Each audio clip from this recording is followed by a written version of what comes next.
নমস্কার বন্ধুরা, নতুন একটা রেসিপিতে সকল বন্ধুদের স্বাগত। আজকে আমি আপনাদেরকে তৈরি করে দেখাবো সিমাই দিয়ে নতুন একটি রেসিপি। আর এই সিমাই রেসিপিটা আপনারা বাড়িতে যে কোনো সময় আর অতিথি এলেও খুব সহজেই বানিয়ে নিতে পারবেন। খুবই দারুণ একটা রেসিপি। আর আশা করছি আজকের ভিডিওটি স্কিপ না করে আপনারা পুরো ভিডিওটি দেখতে থাকুন। ভিডিওটি আপনাদের অবশ্যই ভালো লাগবে। সিমাই রেসিপি তৈরির জন্য এখানে আমি সিমাই নিয়েছি, মাঝারি সাইজের সেমাই নিয়েছি। আর এখানে 2 প্যাকেট সেমাই আছে। আপনারা সেমাইয়ের পরিমাণটা কম অথবা বেশি করেও নিতে পারেন। সেমাই রান্নার আগে সেমাইগুলোকে ভেজে নিতে হবে, আর একটু লাল করে ভেজে নিতে হবে, তাহলে ফ্লেভারটা খুব সুন্দর আসবে আর দেখতেও ভালো লাগবে। আজকের রেসিপি তৈরির জন্য কড়াইতে আমি প্রথমে 1 চামচ ঘি দিলাম। আপনারা ঘিয়ের পরিবর্তে সাদা তেল দিয়েও বানিয়ে নিতে পারেন, তবে ঘি দিয়ে বানালে এর ফ্লেভারটা খুব সুন্দর আসবে। ঘি প্রথমে গলিয়ে নিয়ে ভালো করে গরম করে নেব। তারপর ঘি যখন গরম হয়ে যাবে এর মধ্যে আমি কিছু কাজু বাদাম আর কিশমিশ দেব। আপনারা চাইলে অন্য ড্রাই ফ্রুটসও দিতে পারেন। এখন কাজু আর কিশমিশ ভেজে নেব। গ্যাসের ফ্লেমটাকে লোয়ে রেখে 1 মিনিট টাইম ধরে এইভাবে নাড়াচাড়া করে কাজু কিশমিশগুলো খুব ভালো করে ভেজে নেব। এর থেকে বেশি ভাজলে কাজু কিশমিশগুলো পুড়ে যাবে। কাজু কিশমিশগুলো এখন ভালো করে ভাজা হয়ে গেছে। এবারে আমি এগুলোকে নামিয়ে নিচ্ছি। কাজু কিশমিশ নামানো হওয়ার পরে ওই কড়াইতেই আমি আরও 1 চামচ ঘি দিলাম। আর ঘি গলিয়ে নেব আর একটু হালকা করে গরম করে নেব। ঘি যখন হালকা করে গরম হয়ে যাবে তখন আমি এর মধ্যে দিয়ে দেব সেমাই। আর সেমাই খুব ভালো করে ভেজে নেব, একটু লালচে লালচে করে ভেজে নেব। লালচে লালচে করে ভেজে নিলে দেখতে খুবই ভালো লাগবে।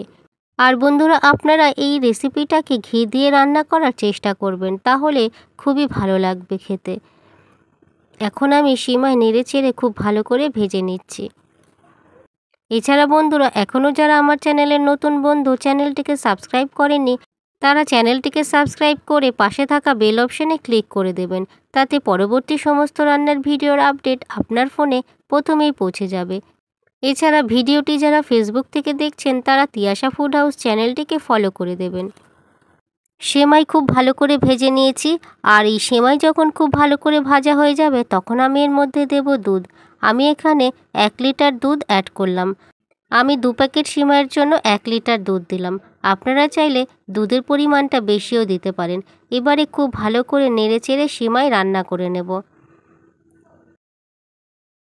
তবে বন্ধুরা, সিমাই দিয়ে বেশিক্ষণ নাড়ব না, তাহলে সিমাইগুলো পুরো গলে যাবে আর তখন খেতেও কিন্তু ভালো লাগবে না। একটু হালকা করে এরকম নেড়ে নিতে হবে। আর গ্যাসের ফ্লেমটাকে অবশ্যই মিডিয়ামে রাখবো। দুধ দিয়ে হালকা একটু নেড়েচেড়ে তারপরে আমি মিষ্টির জন্য চিনি দিলাম। আমি এখানে 1.25 বাটি চিনি দিয়েছি। আপনারা যেমন মিষ্টি খেতে পছন্দ করেন সেই আন্দাজ অনুযায়ী চিনি দেবেন। আর এখন চিনি দিয়ে আবারও একটু হালকা করে নেড়ে নিচ্ছি। তারপরে আমি এর মধ্যে দেব নুন। মিষ্টি জিনিসে একটু নুন দিতে হয়, তাহলে টেস্টের ব্যালেন্সটা ঠিকঠাক থাকে আর খেতেও খুবই ভালো লাগে। আর সেমাই রান্না করতে একেবারেই টাইম লাগে না, ঝটপট 10 মিনিটের মধ্যেই পুরো রান্নাটা কমপ্লিট হয়ে যায়। এবারে সেমাই রান্নাটা মোটামুটি হয়েই এসছে। এখন আমি এর মধ্যে দেব কাজু কিশমিশ ভাজা। সব কাজু কিশমিশ দিয়ে আবারও অল্প করে একটু নেড়ে নিচ্ছি। তারপরেই একেবারে আজকের এই সিমাইয়ের পায়েস রেডি হয়ে যাবে। তাহলে বন্ধুরা, আপনারা দেখতেই পেলেন কত কম সময়ের মধ্যে আজকের এই সিমাইয়ের পায়েস তৈরি করে দেখালাম।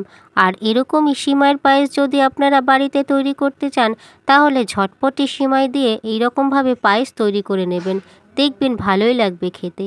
আর বন্ধুরা, আজকের রেসিপিটি যদি আপনাদের ভালো লাগে লাইক অবশ্যই করবেন। কেমন হয়েছে সে বিষয়ে কমেন্ট করে জানিয়ে দেবেন। রেসিপিটা বন্ধুদের সাথে শেয়ারও করে দেবেন। আপনারা অবশ্যই ভালো থাকবেন, সুস্থ থাকবেন। এছাড়া পুরো ভিডিওটি দেখার জন্য অসংখ্য ধন্যবাদ।